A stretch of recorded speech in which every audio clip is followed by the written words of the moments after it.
भगत राम पिछले कई सालों से शहर में होने वाले भंडारों में कढ़ी चावल बनाता आ रहा था। आज भी एक धार्मिक आयोजन में कढ़ी चावल का भंडारा बांटा गया था, जिसमें भगत राम भंडारा बनाकर घर लौटा था। ये लो पानी। और सब ठीक से हो गया? आज भीड़ होगी बहुत।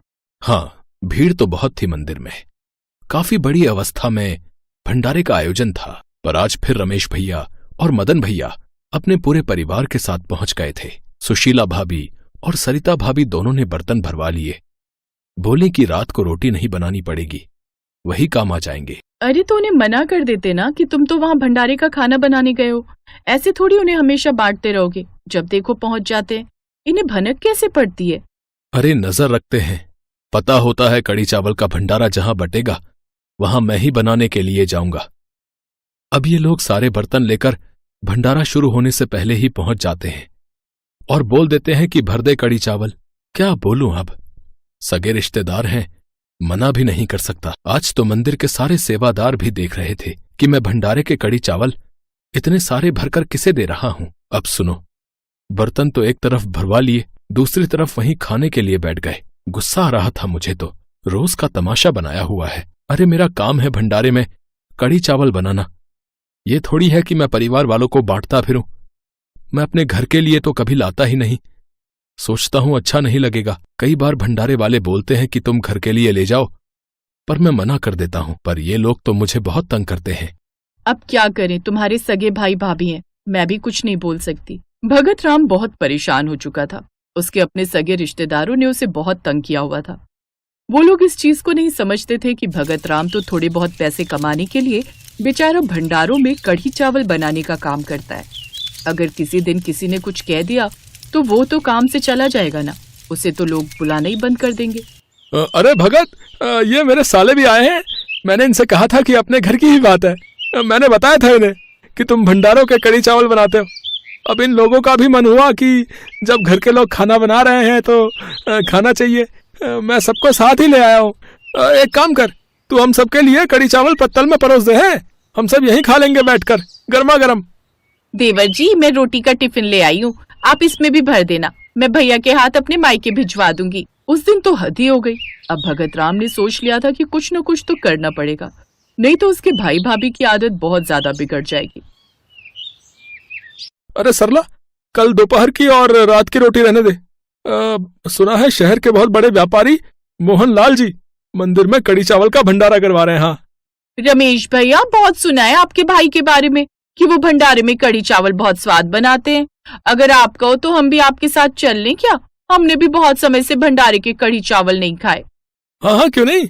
अरे अपना भाई बनाता है भंडारे में कढ़ी चावल, इसमें पूछने वाली क्या बात है। सारे कढ़ी चावल की दावत उड़ाएंगे। चलो चलते हैं। इधर भगत के दोनों भाई अपनी खिचड़ी पका रहे थे, उधर भगत अपने भाइयों को सबक सिखाने और सही रास्ता दिखाने की योजना बना रहा था। हाँ ठीक कह रहे हो, अब ऐसा करना बहुत जरूरी है। अब तो ये रोजाना की आदत मुझे भी नहीं लगता कि ये सही है। कोई बात नहीं, अपने सगे रिश्तेदार हैं तो उनको भी तो सही राह दिखानी चाहिए। तुम बिल्कुल ठीक कर रहे हो। ठीक है, अच्छा जा रहा हूँ, फिर शाम को लौटूंगा। भगत राम भंडारा बनाने के लिए मंदिर में पहुंचता है। मंदिर के बाहर उसे अपने सारे घर वाले खड़े हुए दिखाई दे जाते हैं। अरे ये लो भगत आ गया। अरे भगत, अरे हम तेरा ही इंतजार कर रहे थे। वैसे कढ़ी चावल बनाने में कितनी देर लगेगी? आज हमारे साथ बहुत सारे मेहमान आए हैं, कितनी देर में बना लेगा तू? बस भैया, मंदिर में पहुंचकर बनाना शुरू कर रहा हूं प्रसाद। देखो जितनी देर बनने में लगेगी उतनी देर का ही समय लगेगा। आओ, आप लोग सब अंदर तो आओ। भगत के भाई भाभी, उनके पड़ोसी, उनके रिश्तेदार, उनके दोस्त सब मंदिर के अंदर पहुंचते हैं। भगत उन्हें मंदिर की रसोई जहां पर भंडारा बनना था वहां चलने के लिए कहता है। आ जाओ आप सब वहीं पीछे ही आ जाओ, मैं वहीं बनाने के लिए जा रहा हूँ। हाँ ठीक है, चलो भाई सब चलते हैं। सरला भाभी, सरिता भाभी, एक दिक्कत है। मंदिर में भंडारा बहुत सारे लोगों के लिए बनाना है, पर आज मैं बिल्कुल अकेला हूं। मेरी मदद करने के लिए कोई नहीं है। आप और सरिता भाभी मिलकर कढ़ी के लिए पकौड़े तैयार कर लो, और रमेश भैया, मदन भैया, आप दोनों मिलकर तंदूर जला लो। आप सबको भी मंदिर के लिए सेवा करनी होगी, तभी उसका मेवा मिलेगा। मैं आप सबको काम दे रहा हूं। आप सब भंडारे में जो लोग आएंगे उनके लिए वहां पत्तल रखे हैं, वो साफ कर लो। भगत की बात सुनकर सब एक दूसरे की तरफ देखने लगे। सरला, तुम तो कह रही थी कि तुम्हारा देवर ऐसे ही तुम्हें मुफ्त में भंडारे की कढ़ी चावल खिला देता है, पर ये तो सेवा करने के लिए कह रहा है। अब मैं तो घर के काम छोड़कर आई थी कि भंडारा मिलेगा, यहाँ आकर काम करना पड़ रहा है। मैं तो घर जा रही हूँ, मुझे घर पर बहुत काम है। मुझे नहीं लेने भंडारे के कढ़ी चावल। शाम तक इंतजार थोड़ी करूंगी, इतनी देर में तो मैं घर पर ही कुछ बना लूंगी। अच्छा, तो फिर हम भी क्या करेंगे रुक कर यार? हम भी शाम तक नहीं रुक सकते ना, हम भी चलते हैं यार। रहने दे भगत, आज का फिर हमारा कैंसिल कर दे यार। तू आराम से बना है, कर लेगा ना तू अकेले अगर हम लोग चले जाए तो? हाँ हाँ भैया, कोई बात नहीं। अगर आप लोगों को काम है तो कोई दिक्कत नहीं है, मेरा तो ये रोज का काम है, मुझे इसकी आदत है। भगत जानता था कि उसके रिश्तेदारों को मुफ्त के खाने की आदत है, इसीलिए उसने ऐसा कदम उठाया। भगत राम की कहानी हमें यही संदेश देती है कि भंडारे का भोजन केवल एक साधारण भोजन नहीं, बल्कि सेवा और भक्ति का प्रतीक है। इस भोजन को बनाने में बहुत से श्रद्धालु अपनी सेवा देते हैं, तभी भगवान का आशीर्वाद प्राप्त करते हैं।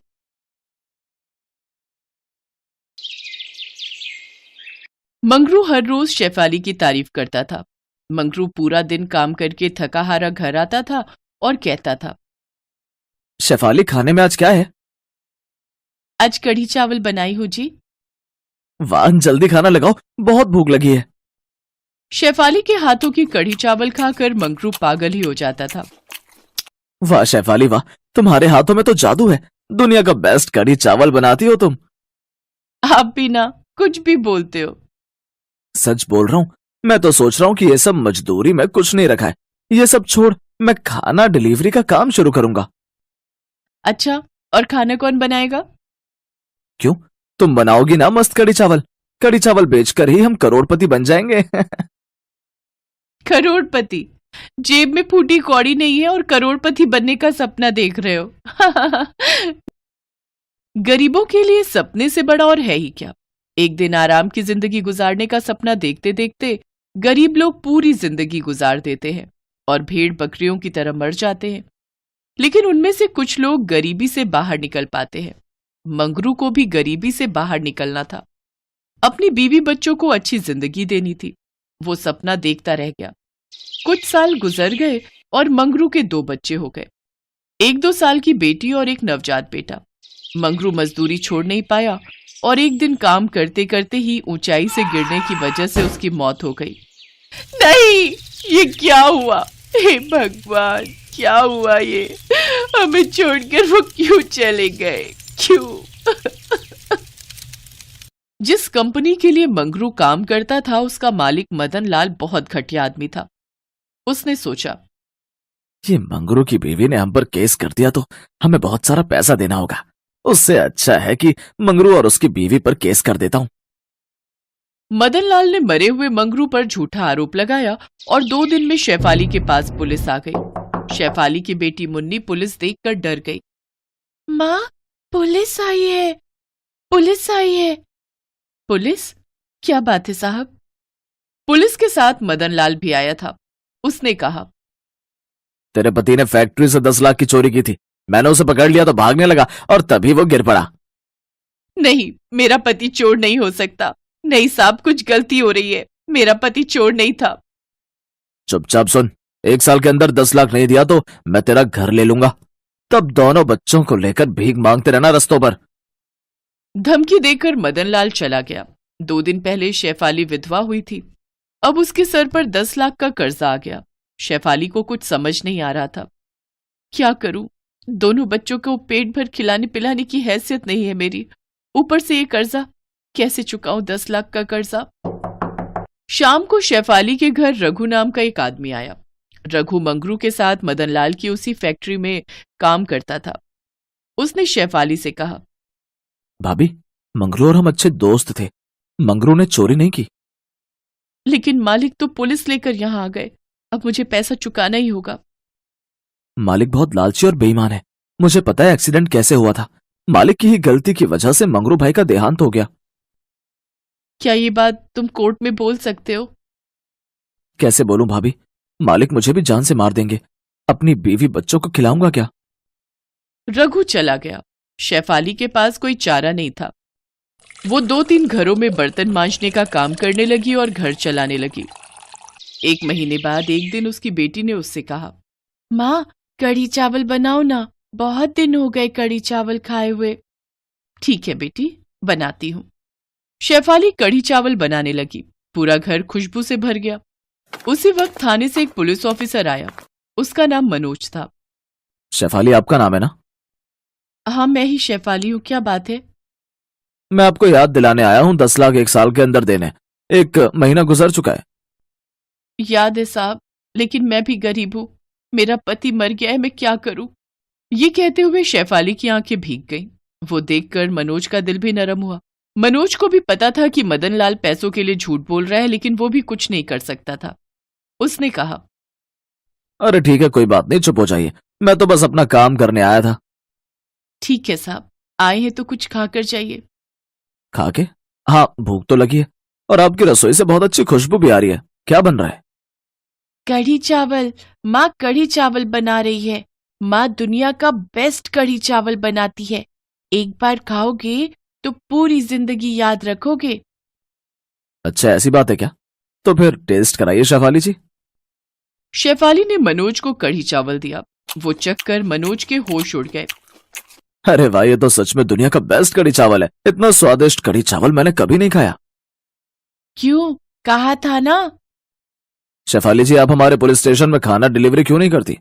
पुलिस स्टेशन में एक होटल से बकवास खाना आता है, न स्वाद है और ना ही वो खाने का मन करता है।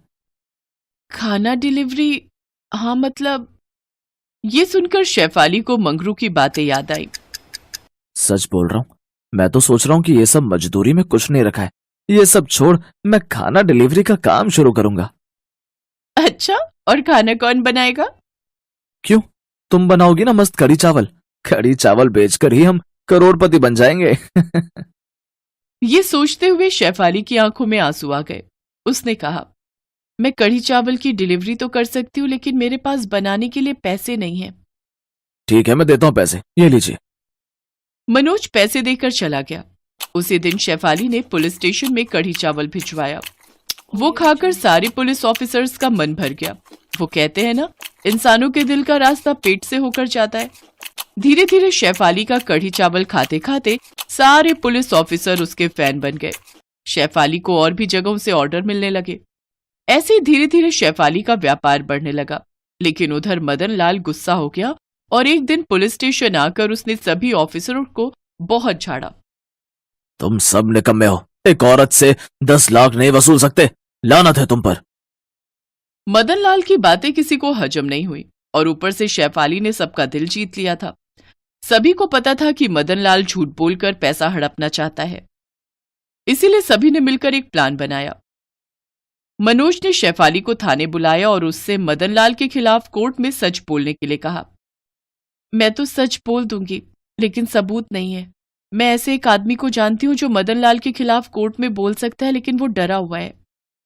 ठीक है, हम उसका डर दूर करेंगे। मदन लाल को बहुत चर्बी चढ़ गई है, उसे जेल भेजना ही होगा। शेफाली ने रघु को बुलाया। पुलिस का सपोर्ट मिलते ही रघु गवाही देने के लिए राजी हो गया। रघु और भी लोगों को साथ ले आया और अगले दिन कोर्ट में सभी ने मदन लाल के खिलाफ गवाही दे दी। पुलिस ने भी एंड मौके पर मदन लाल का साथ छोड़ दिया। मदन लाल को कोर्ट ने शेफाली को 1 करोड़ रुपए देने के लिए कहा। मदन लाल को देना ही पड़ा और उसके बाद उसे जेल हो गई। मदन लाल पूरी जिंदगी जेल में सड़ने के लिए अंदर चला गया और शेफाली करोड़पति बन गई। मंगरू का सपना पूरा हुआ। शेफाली के कढ़ी चावल ने उसकी जिंदगी बदल दी और उसके बाद से शेफाली खुशी खुशी जीने लगी और कढ़ी चावल रेस्टोरेंट खोलकर कढ़ी चावल बेचती रही।